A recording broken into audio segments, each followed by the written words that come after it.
What if laziness was actually a product of poverty rather than the other way around? I once had a huge argument with a very right-wing man who said that he would never give money to beggars because they just needed to get off their butts and put in the work like he had done in his life.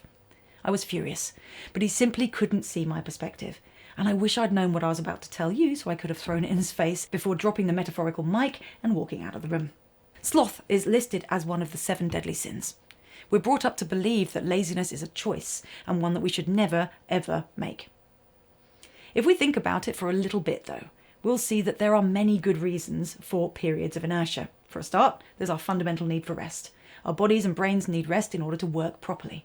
Sometimes though, we may appear lazy because we're anxious or overthinking, aka analysis paralysis.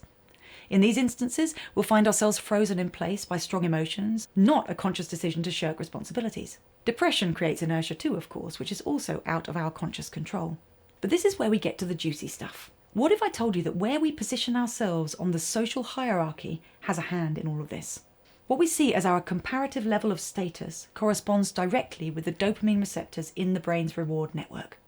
So, the higher up we see ourselves on the societal ladder of success and worth, the more motivated we will be to get up and do stuff.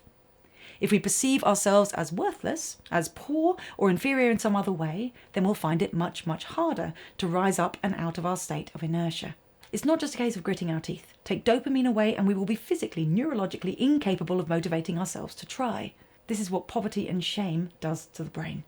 Honestly, just when you think the world can't get any crappier, you learn something like this.